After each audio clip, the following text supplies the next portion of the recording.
Hello, everybody. This is Pimpine News Network. In our today's program, I am hosting Dr. Trevor Trueman. Dr. Trevor Trueman is an esteemed human rights advocate. He's based in the United Kingdom, and he has been working with the human rights of the Oromo people and has been reporting on the Oromo human rights since the 1990s, and it's more than 30 years now. And he's really very committed and very persistent, and has been reporting on the Oromo human rights situation for more than 3 decades now. So, in our today's program, we'll be discussing about the Oromia Support Group recent report on the human rights situation under the current government of Ethiopia. Welcome, Dr. Trevor, and thank you very much for taking your time early morning this today and speaking with Symphony News Network. Welcome. Thank you very much, Daniel. I'm sorry, I was a little delayed. It's okay. Then I didn't really get the time different. I thought we were about 8 hours apart, but it's about 9 hours. No, it's 8 hours. I just did my calculations wrong. I apologize. I thought it was 6 a.m., but it was going to be 5. So anyway. Well, so let's go ahead and then discuss about your recent report about the human rights situation and the current human rights situation in Oromia. In your Oromia Support Group report number 68, you reported that the Ethiopian government has killed more than 156 Oromo civilians, along with the Fano Amara militants. Um, I think that this report came out in around the beginning of this year, but like it took more than a month for us to catch up and speak with you. And also, you reported that you recently published on your website.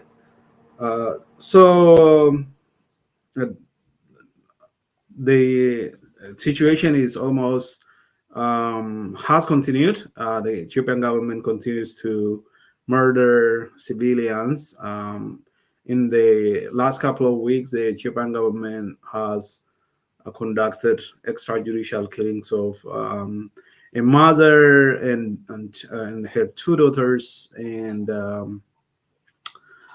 another neighbor, a young girl in her teens, and such kind of executions continues from day to day. Um, Basically, after you have concluded your report, this killing continues as even today. And my first question is, what was your finding? What was the pattern? What did you observe from your report? And also, is that number under the current regime, or is a total since you started reporting that under the Abiy Ahmed regime, the Prosperity Party of Ethiopia, that more than 6,156 people have been killed? And so that's my first question. And then um, yeah, so what is your main findings? What are the pattern that you observe, and what is the Ethiopian government achieving from executing civilians, and is it achieving what it intends to achieve through civilian killing? Thank you, Daniel. To begin with, you mentioned about the website. I we did have technical difficulties getting the current report onto the website, which is why it's only just appeared there. It was published at the beginning of, 4th or 7th of January, one of those. The number of killings, that's only since Abiy Ahmed came to power, and it is less than, certainly less than 20% of the total. We only get a fraction of the information about killings. In areas where we have better coverage, there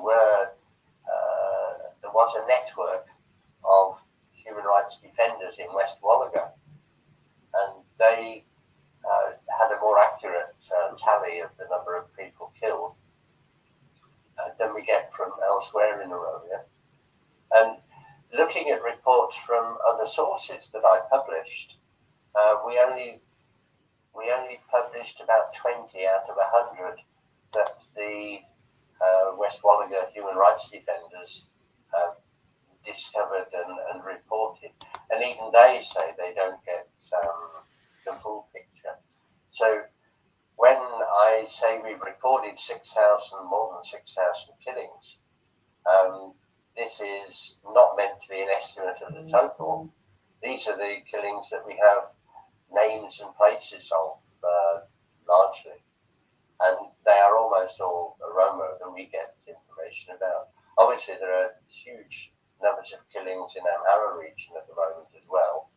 But I don't get the same sort of coverage there, and that is covered elsewhere as well. The job of the Oromia Support Group is to make sure that we get as much information out there as possible about the abuses that are going on in Oromia.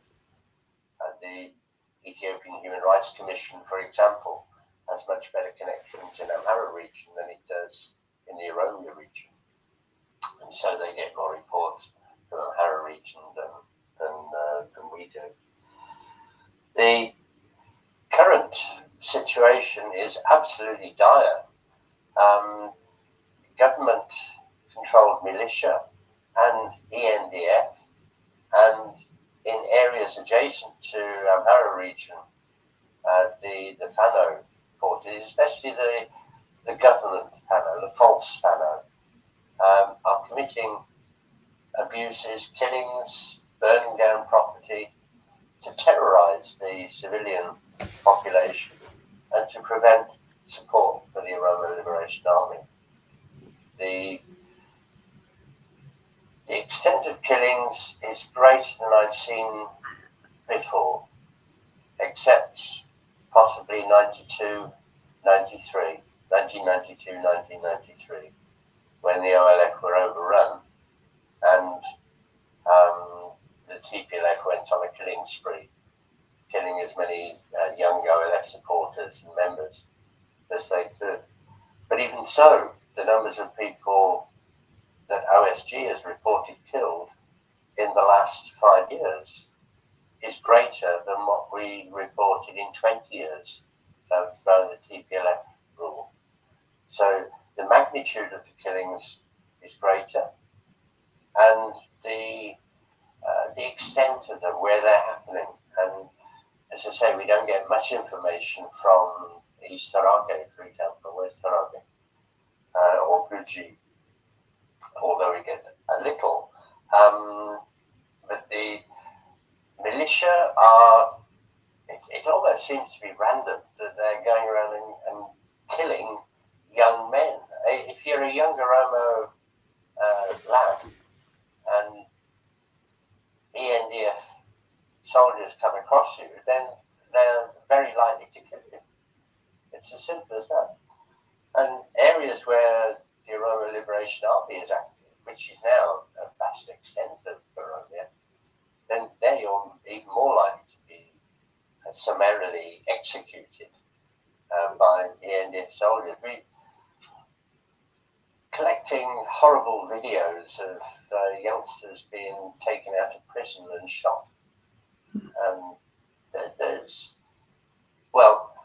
I've been doing a lot of research recently on historical abuses in order to, I'm preparing to write a book.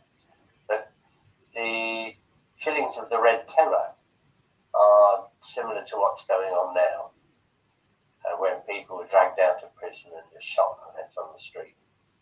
And this is happening now much more than I remember, since 92, 93 anyway. And it is largely unrecorded by the human rights community and the NGO community. It's ignored by the world, really. And one thing that I point out in most reports is the extent of the disinformation about the abuses in Ethiopia. The government and Amhara media will point the finger at Ola when in fact it's other bodies that are responsible for the killings. Mainly ENDF, the official soldiers, but there's also a group masquerading as Fano, which is similar to the group that masquerades as Ola. And they commit abuses in the name of Fano, like the government Ola commit abuses in the name of Ola. And this, I think, is a deliberate ploy of the government to drive a wedge between Oromo and Amhara societies, so that you divide and conquer the population of Ethiopia. With a population that's fighting each other, it's a lot easier for the government to control. If the combined liberation forces of Amhara and Oromia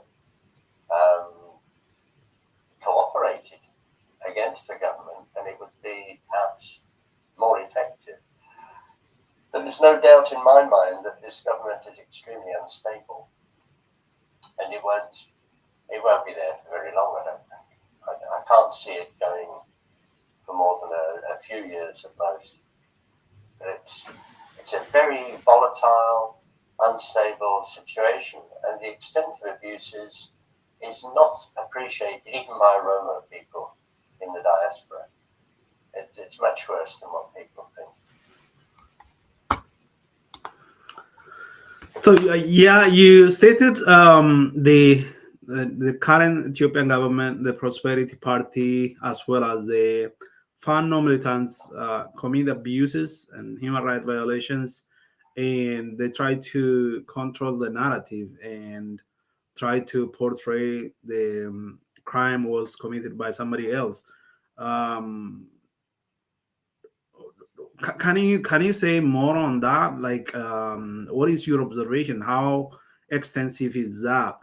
And you mentioned that there are groups that masquerade as Fano militants and commit crimes.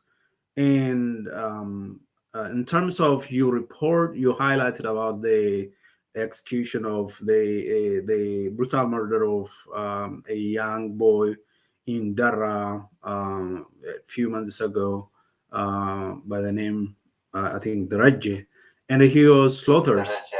Yeah, Daraje Amare. Do you think that was committed by the Fano proper, or a group that masquerades as Fanos? And does that group, the fake Fano, have a connection with the government? And what is the relationship? What do you think is the relationship between Fano and the Ethiopian government at this point? It's all very secretive, just like the government forces that pretend to be the Oromo Liberation Army. They don't live in official military camps. They live away from obvious government support, but they are funded by the central government of Ethiopia, and they're supported by the certain cooperation between government forces and this government Fano, although they don't share military camps. There is another group of Fano which Daniel Gamada described in his visit to Dara in November. He did an 11-day trip on foot, speaking to, I think he spoke to people in 13 villages in North Shoa, in Dara, and he described there being three groups of Fano. One, the real Fano, which fights the army within Amhara region, and two, the government Fano, which operates clandestinely like the government Ola. And there's another group that lives with the ENDF military camps, which are Amhara militia, basically, the local level, people who have connections with the local population, descendants of the Neftenia class.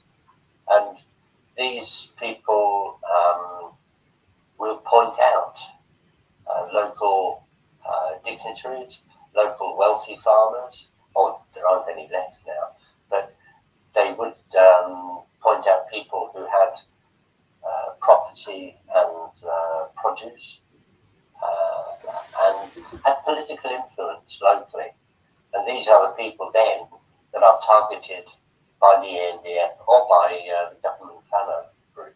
So three sorts of Fano. There's one Amhara militia Fano, two the government Fano, and three the real Fano, which is opposed to the government. But all these Fano groups are united in their hatred of Oromo. And unlike Ola, which never kills, as far as I'm aware, and I've never seen any reports of it, and never kills civilians unrelated to conflict. Unlike Ola, the Fano groups will target Oromo civilians. A lot of this is in acts of ethnic cleansing in areas surrounding Amhara region. And it's very obvious just seeing where these atrocities are occurring that this is an attempt to enlarge the power base and the control of land by Amhara, by Fano, basically. Unfortunately, these groups are very popular with the Amhara population, just like the OLA have popularity and support from nearly 100% of the Oromo peasantry. But in the Oromo case, my belief and all the information that I've seen is that it's false reporting of Ola against Amhara civilians, but correct reporting of Fano against Oromo civilians. Now, this sounds as though I'm biased, but I have looked at the information as hard as I can, and I've heard even from some Oromo claims that Ola has targeted some civilians, but on investigation, I found no good evidence for this. If you look at so-called massacres that have been, according to the Amhara press, often copied by Western media, you'll see that claims that are made against Ola are unfounded.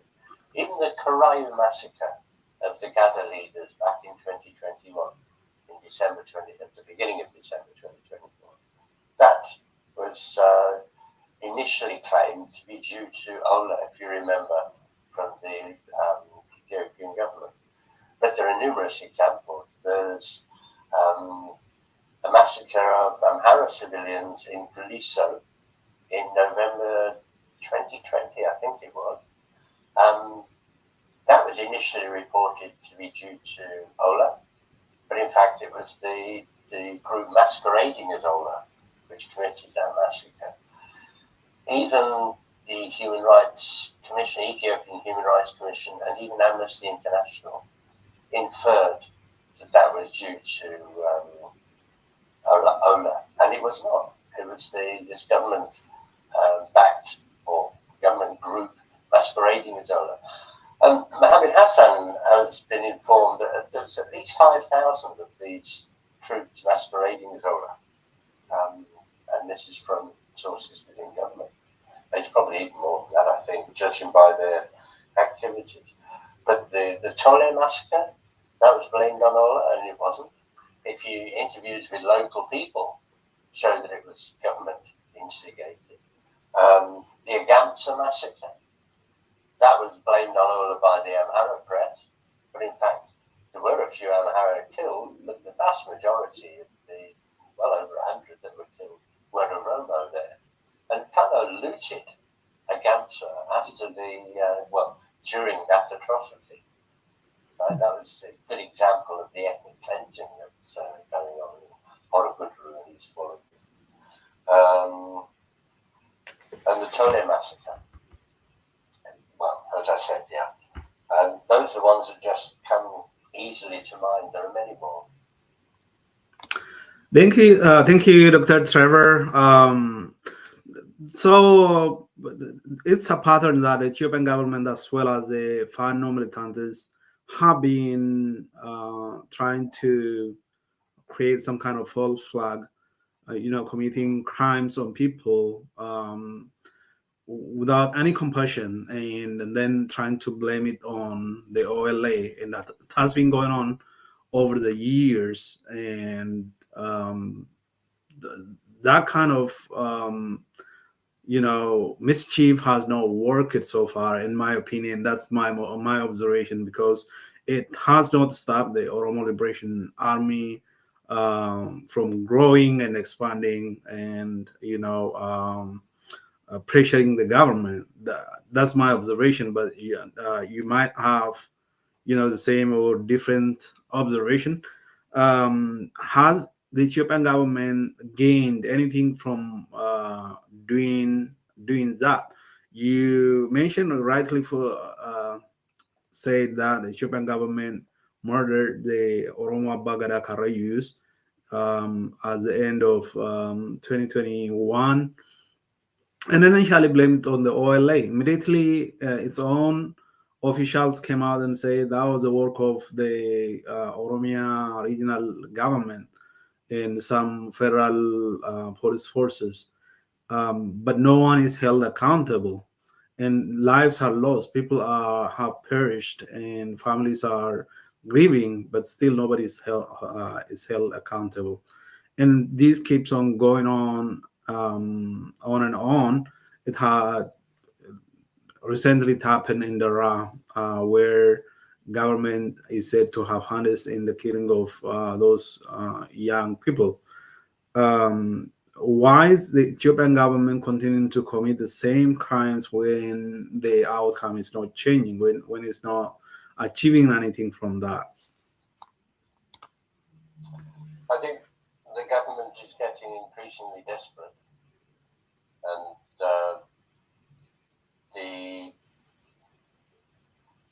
the number of atrocities is increasing by the ENDF as a sign of this desperation.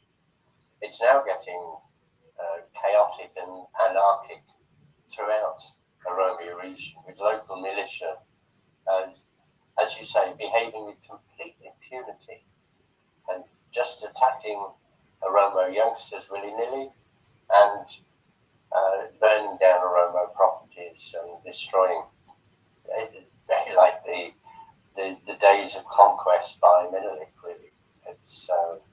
It's reaching that level of atrocities. The one worrying factor, especially in terms of the future, is the celebration of the depravity by ENDF and by Fano, dehumanizing Oromo civilians. The filming and the dissemination of videos of killings and torturing, the celebration of this sort of depravity on social media by members of the NDF is very worrying, because this sort of behavior is a precursor of genocide. And that has been pointed out by the UN bodies, the ICRI, the Commission of Human Rights Experts on Ethiopia, for as long as they were able to continue their work. And, well, issues. It's very worrying indeed, and an indication of the mentality of especially Eth and Fano in terms of the dehumanizing of Oromo people, and therefore the justification of their extermination, as though it's almost a holy purpose to Fano. The video of that youngster who was killed in Dara, he was one of two, by the way, in the same village, who were taken away by Fano and killed at their camp and filmed the killing of Dereje. But if you listen to the soundtrack of that killing, the man who is performing the killing, who is a government Fano member, we believe, he's praying while he's doing it.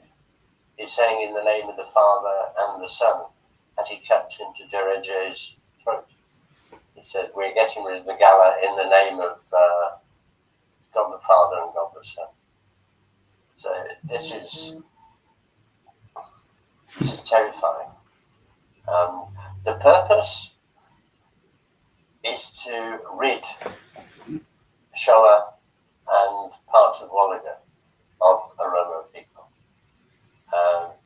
to weaken the Oromo people and their resistance to the government, hence the government and Fano cooperate, and the expansion of Amhara region. And if you just look at the areas that most of the fighting and the killings have occurred, you'll see it surrounds Amhara region. East Wolaga, Horobuduru, North Shoa, West Shoa, and then regions of parts of West Wolaga too. It's a very worrying thing that's going on, and it merits a lot of work in terms of building bridges between Amhara and Oromo communities. Just slinging accusations at each other won't cut the mustard. We have to talk to people in Amhara region who are horrified by these abuses as much as we are, and connecting with those people so that we can jointly decide to develop a society in Ethiopia which respects human rights on an equal basis, regardless of ethnicity. But at the moment, it's, as I say, there are very worrying trends which are pre-genocide in nature. So, Dr. Trevor, as a person who closely follows the events in Ethiopia, what is your current take? What is going on at this point? We know that the Ethiopian government is fighting with the OLA and has been fighting with the OLA for over 6 years now under this current government. And recently, in the last about 2 years, they also started a war with the Amara militants who call themselves Fano, and the members of Ethiopian National Defense Force who are Amara by ethnicity have joined the large numbers, the Fano group, and the war was going on. And currently, what is going on at this point? What do you observe? What is the strengths of the Ethiopian government? What do you observe? What is Ethiopia heading? I pick up information about military activity only secondarily. As you know, my main objective is to find information about what's happening in the human rights situation. But it seems to me from the reading that I do and the information that I get that the government is in the weakest position it's been in ever since Abiy came to power, and that Ola is growing from strength to strength, despite the extent of the atrocities against the Oromo people who are Ola's support base. So, and this is why I estimate that it won't be many years before Abiy Ahmed falls. But what will be left behind is very unpredictable. I'm quite fearful about Ethiopia slipping into the sort of chaos and anarchy that we saw in Somalia with the fall of Siad Barre in 1991. So my impression is that Abiy Ahmed will not last very long, but that he and his government are working effectively to disable any opposition working at a level of efficiency and fairness after he's gone. His primary objective on getting to power, according to personal testimony of ministers in his government, was to get rid of Kero when he came to power. He said Kero is more dangerous than any enemy that is armed because of the ethos of Kero and its power. And this is why he was concentrating on getting rid of as many Oromo youngsters as he could. And this began at the end of 2018, just a few months after he assumed power. We mentioned the Karayu earlier on, and I should have said that the killing of the Gada leaders was only the beginning. It's the previous report, number 67, included further atrocities committed against the Karayu, and they're being driven from their land near the base of the volcano, the Fantale. And they were displaced to a region between Afar region and the Oromia region on the border between the two. But they have since been frog marched back to the Karayu area, detained again in large numbers, and killed. But they have insisted on the initial ceremony, which took power from the Michile Gada to the next Gada group, that this went ahead. This is at odds with what they were doing before, and it seems that they're trying to clear a corridor between Adama and the coast to this Gada, so-called Gada economic development to the east of Addis Ababa, Finfinne. And they're trying to clear a corridor, a transport corridor from Adama to Djibouti and other places in the east. And they are getting rid of the Karayu. The Karayu have been driven from their land and dispossessed ever since the days of Haile Selassie. But now it's intensifying, and the assault on Karayu society is, well, it could be terminal. It's very difficult to see how they will survive that. And we mentioned about Fano, their power base increased enormously during the war between the government and Tigray, where they were supported, armed, and equipped by government forces, and that is the reason that they're so powerful at the moment. So you mentioned about the war in Tigray, and the war in Tigray was over now a couple of years ago. What is the status of the Tigray government? Do you follow the human rights situation in Tigray? is the Pretoria Accord holding, and what is the relationship between the Ethiopian federal government and the Tigray transitional government? And in addition to that, and you also included some report on Eritrea and some of the Eritrean refugees living in Ethiopia being attacked. Um, what is going on with that, and who is attacking them?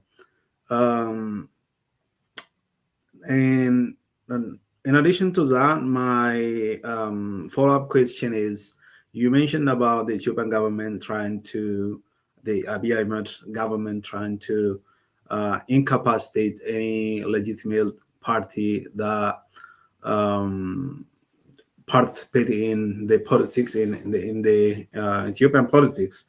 And recently, the Ethiopian, it was said the OLF and OFC had some kind of convention, and on which other civic group participated, and eventually they declared the establishment of Oromia National Transitional Government. And the OLF, OLA issued several press releases in the leading up to this convention and after the convention was concluded. The convention took place between February 19 and February 22nd, and then they concluded it by issuing the establishment of the Oromia National Transitional Government.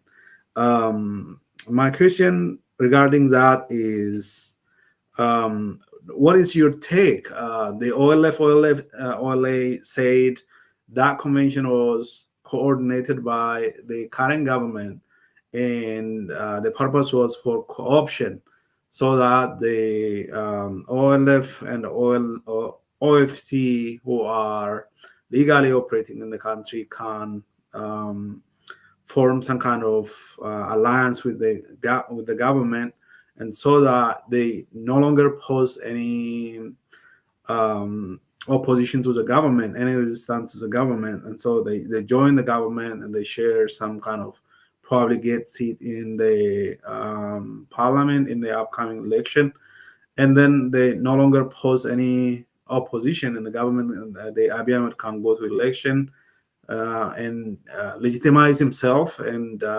stay in power for the next probably 5 years, 6 years.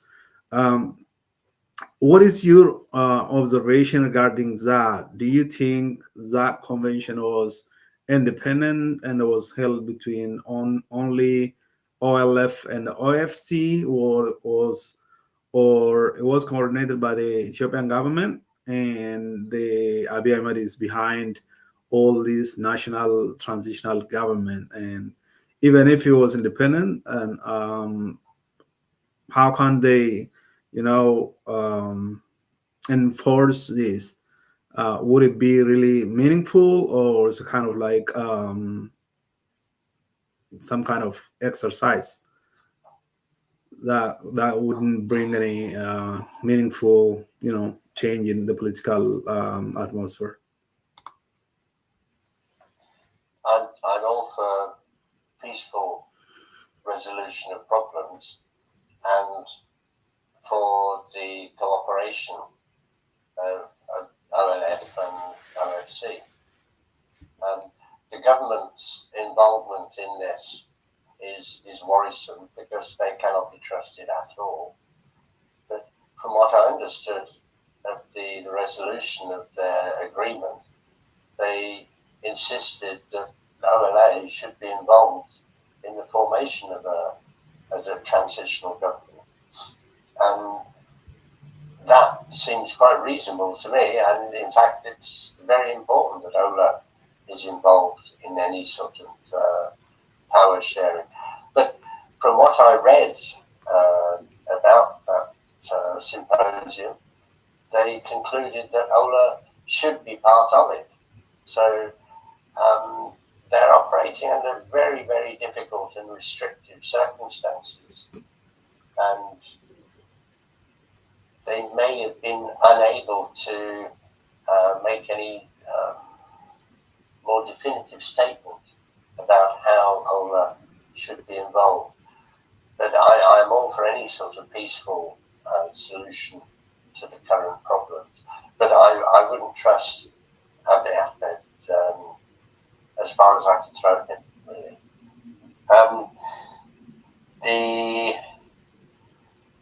The Pretoria Agreement you asked about, that's all that's occurred there is that it stopped some of the killing and it disarmed the TPLF.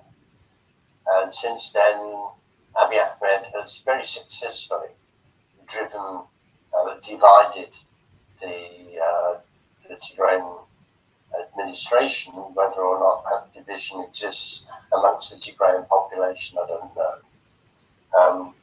But certainly the aftermath of the war has not been addressed properly. The amount of aid getting in is paltry compared to what's needed, and the rebuilding of Tigrayan society is being deliberately impeded by the government. It's in their interest. It's typical Abyssinian zero-sum politics. Absolute defeat, absolute victory, and absolute control. And this has been happening in the north of Ethiopia since Abyssinia began, really. It's the whole political system, which is it belongs to the Jurassic period, really. It's not a modern way of conducting a democracy with power absolutely invested in one group only. And we see this, any sort of politics in the Tigray region, Eritrea, and Amhara. It's part of the culture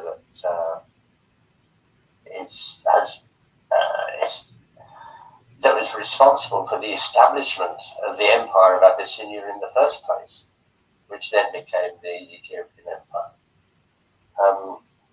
And it's that system that we need to be fighting. The problems faced by Eritrean refugees in Ethiopia is significant. They're being charged money to even be allowed to stay in Ethiopia, which is horrific if you're impoverished as they are. And the treatment of Sudanese refugees in Amhara region, yes, we have covered that. And there they have been attacked by Fano. And that can only be racism that's doing that. And so Amhara region is not safe for anybody now. If you're not Amhara, then everybody's against you. Sudanese, Agao, Kemant, then you're suffering in Amhara region. And Oromo, of course. And let's not forget that there aren't many regions in Amhara region that don't have an Oromo population. And the Oromo in Walla, of course, have been the subject of abuse and atrocities ever since the days of Haile Selassie. I think that's dealt with most of the things you mentioned there, Daniel. If I've forgotten something, do let me know. Yes, thank you very much, Dr. Trevor. You touched upon everything that I mentioned. I heard a lot too, and so the convention symposium, whatever it's called, that was held between OLF and OFC.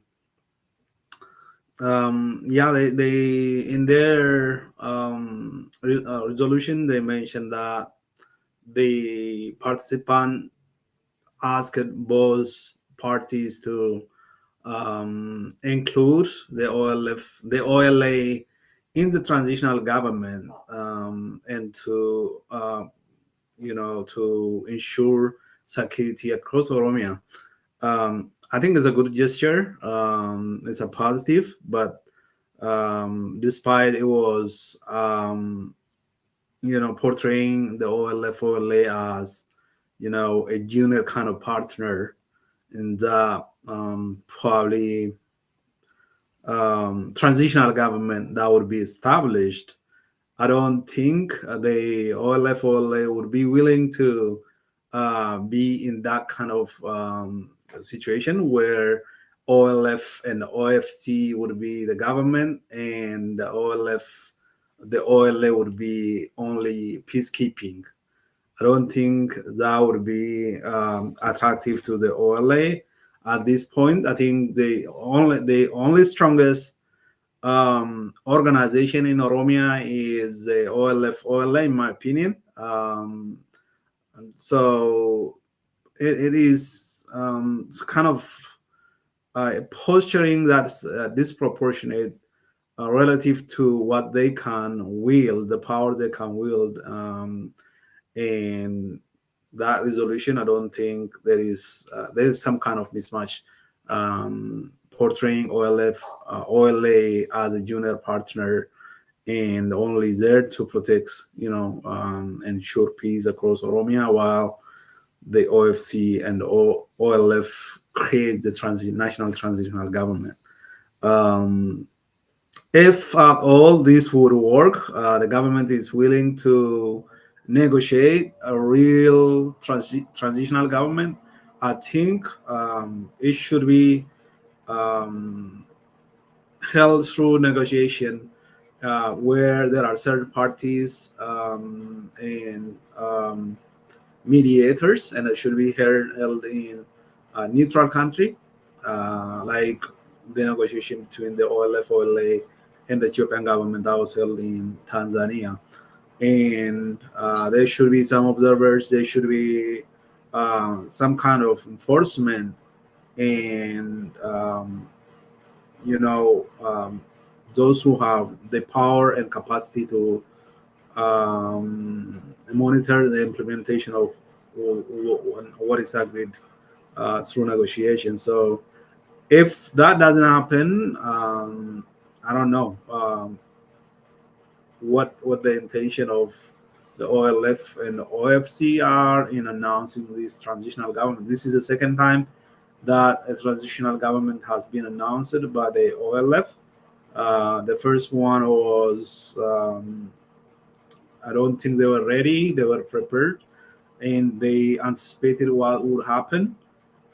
It only resulted in people being collected from their homes and being in prison, because at that moment the names of the participants were published on websites, and the government got that information and arrested and detained all of them. Um, in this round, there is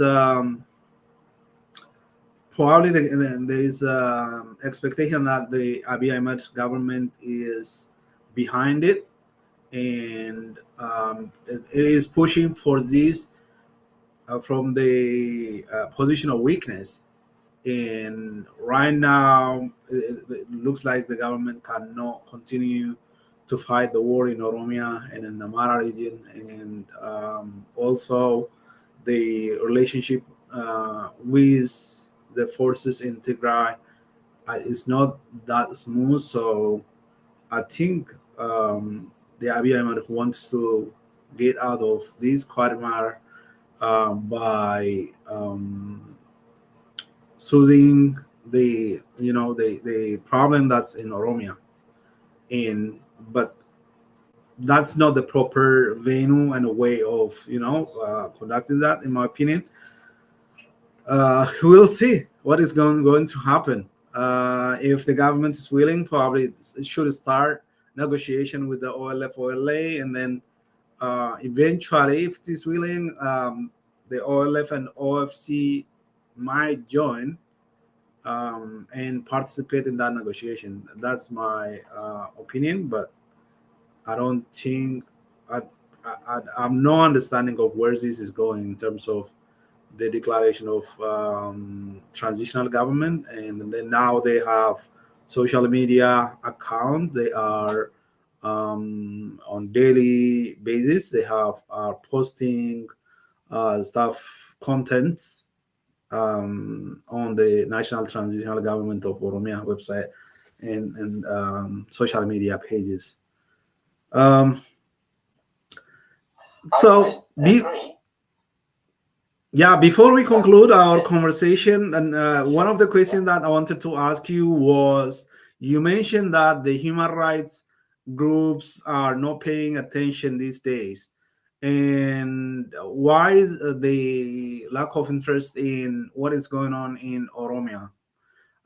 Yeah, you can comment on the transitional government and OLF, OFC, the Ethiopian government, and that convention as well. I want you to speak to why human rights organizations are paying no attention these days. Okay. Well, first of all, while we must avoid giving any support to Abiy Ahmed, and we must be very suspicious of his motives, the fact that an Oromia national government has been mentioned, but it's been on the agenda, shows that he is desperate. And he is wanting to create division between Oromo and the north, Tigray and Eritrea. And he wants to mobilize Oromo people to fight his battles against Tigray and Eritrea. So it's a desperate move, and throwing this dog bone of an Oromia national transitional government to the Oromo is a way of trying to appease the Oromo and get them on board. And obviously, we must be completely suspicious of that.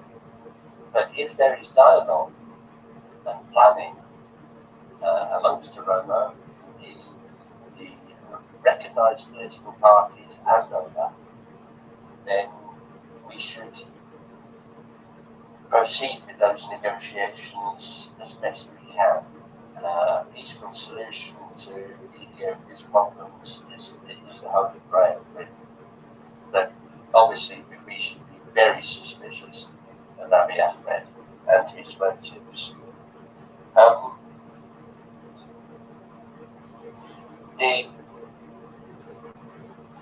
The silence of the international community about human rights abuses in Ethiopia, I think, is due to their confusion. Their main information comes from people with a bias against the Oromo, and it's largely from northern connections, either Amhara or Tigrayan.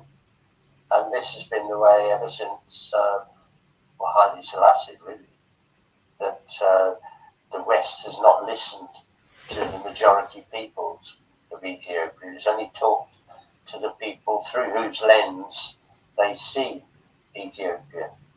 And they still regard Ethiopia as being defined by Amhara script, the Ethiopian Orthodox Church, and starving kids. And that's still the mindset of how people see Ethiopia. And they still regard the unrepresented peoples as being unimportant and not sufficiently educated to listen to. And this has been the result of centuries of bias promulgated by the people who want to see a unified Ethiopia behind the Amharic language and script and the Ethiopian Orthodox religion, which is only a minority view. And that is still maintaining. It's getting better, but so the bias and disinformation is still a very important problem for us, but things are moving in the right direction, although at a glacial pace at the moment, but it's not fast enough. But things are moving in the right direction. And this whole ploy of Abiy Ahmed to unite Oromo behind him and pit us against all the other people in the north, the American Tigray, is a desperate ploy. And the best opposition to the Prosperity Party government of Abiy Ahmed, its abuses, would be for Oromo and Amhara to speak to each other. That would be the most effective way of destroying this evil government. So we both agree that the current government is now at its weakest, and the activities that it is taking these days, it all indicates that the government is weak and wants to get out of this situation, and either by corruption or through fighting. But it looks like the government is weaker now. And recently we heard the ENDF members have said they don't want to fight, especially in Oromia. They don't want to fight. The military are tired. They want to go back to a training camp. And now we hear about this, transitional government, and then there is a national dialogue that was unable to, bring about any meaningful um, change, bring together the stakeholders in the previous 1 year or so. And now they extended their mandate by 1 more year so that they can take some time and work and ensure the government is now safe and everybody is silent, and the stability comes back. I don't think that's going to happen. Eventually, we see that the Abiy Ahmed regime has to fall, and so when we say the Abiy Ahmed government has to fall, there has to be some way it has to fall. And what is your vision of that? How do you think that's going to happen in terms of from OLF, OLA, or from any other forces operating in Ethiopia? How would that happen, and how do you view that? What is your um, mental image of the Abiy Ahmed government crumbling down? Would that be OLA, marching on Finfinne and driving the Abiy Ahmed government out, like it happened in 1991 when they decided to leave? Or how else would Abiy Ahmed step out? Well, I was in Wolaga helping to establish training of village health workers when the Derg actually fell. And Lensha Lata contacted us and said, come to Mandi. We walked for quite a long time to get to Mandi then. And I hadn't predicted what would happen there. And I did not predict what would happen to the OLF in 91, 92. And the treachery of the USA and the TPLF was something that I was not expecting. So I'm not very good at predicting these things. And I don't think anybody expected Abiy Ahmed to come to power like he did in 2018. I wasn't alone there to be astounded with what happened and to be jubilant to begin with. Although that jubilation was horribly misplaced, as we've subsequently found out. So I'm not the right person to talk about predicting the future, but Ola is certainly stronger than it's ever been, and it's stronger than the OLF ever were when it was an armed opposition group. Abiy Ahmed is weaker than he's ever been. There is a sense of exhaustion in the ENDF, in the armed forces, and it could all happen very, very quickly.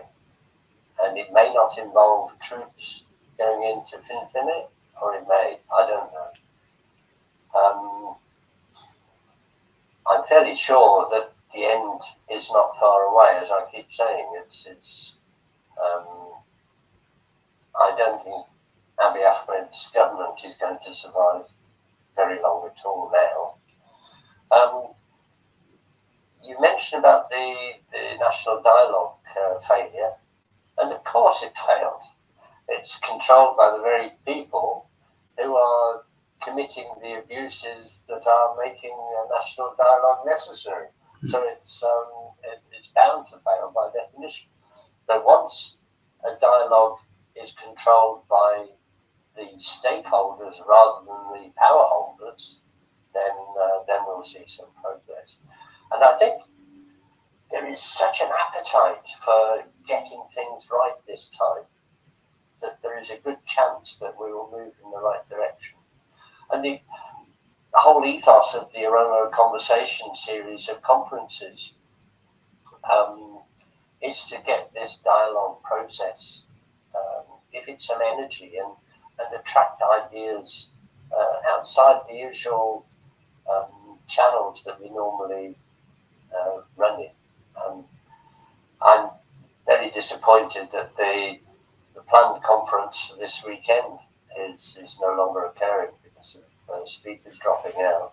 But this process is what's essential for the future of Oromia and for the future of Ethiopia and the whole of Africa. And the Oromo are the right people to get that underway with our history of democratic and consensus decision making.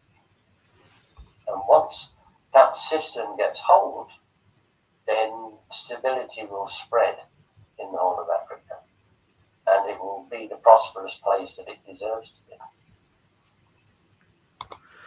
Thank you very much, Dr. Trevor Trueman, chairperson of the Oromia Support Group,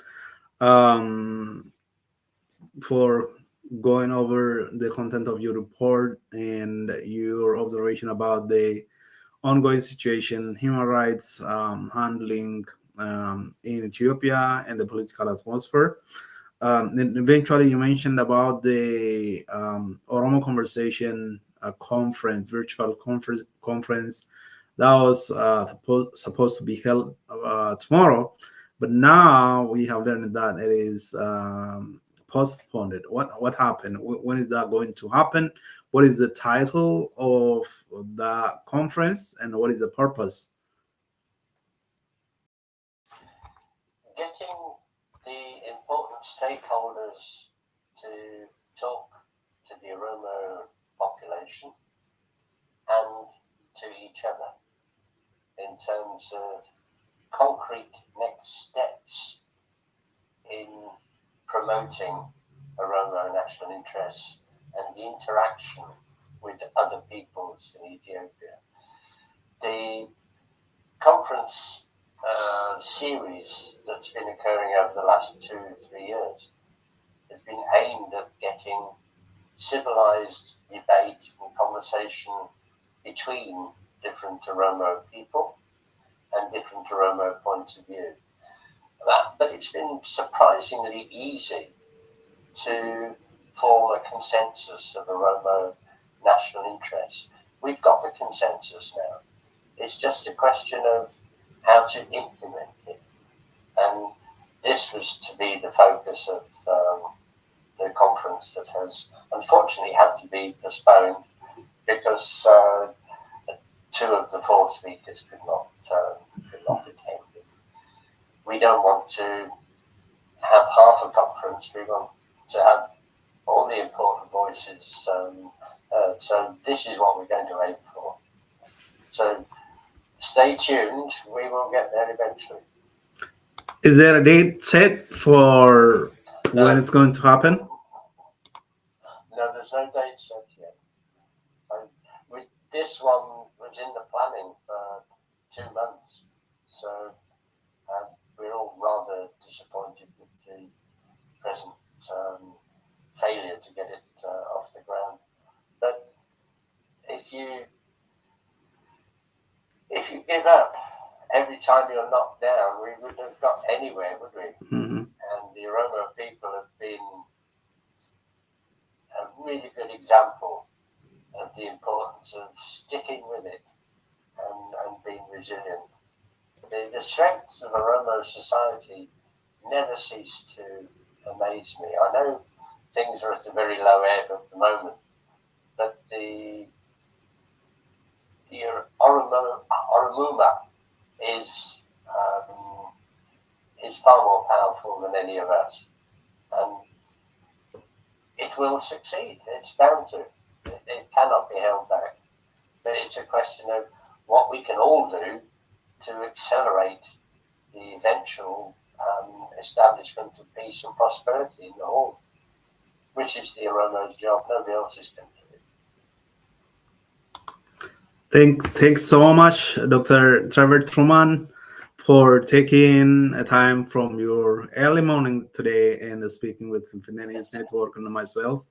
And I hope to get you back again on FNN whenever you can, or maybe most likely before your next report, or when your next report on the human rights in Oromia and Ethiopia comes out. And so with that, thanks so much. Have a wonderful day, and Nagatin, Galatomi. Thank you very much, Daniel. It's been a pleasure as always. The next report should be out in just over a month, and then we can speak again. That's great. Thank you. Wonderful, wonderful. Thank you very much. So with that, we conclude our today's program. Our today's program have been with Dr. Trevor Trueman from United Kingdom, and it was mostly about the Oromia Support Group report number 68. Dr. Trueman and his colleagues reported that the Ethiopian government have murdered more than 6,156 by the time the report was concluded. And the Ethiopian government since then have killed a lot.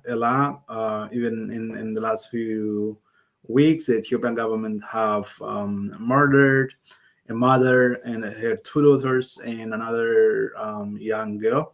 So the human rights abuses by the Ethiopian government and associated groups in Ethiopia has been ongoing, and it has not subsided. There is a continued abuse of the population. The Ethiopian government have been murdering people, imprisoning people from Hararge. Just last week, the Ethiopian government detained several people in Loa Babur. There is a forced conscription in Jimma. Everywhere across Oromia, the abuse is rampant, and the Ethiopian government doesn't want to stop it, and it doesn't have any compassion on the people, and it commit all the crimes with impunity, and nobody is accountable, and this continues. And with that, the end is near. It looks like there is a light at the end of the tunnel, and eventually this regime would crumble, and the population would eventually be free, and hopefully that will happen, just like Dr. Trevor has said. So with that, we conclude our today's program. I'm Daniel Debawa with Symphony News Network. Until our next program, goodbye.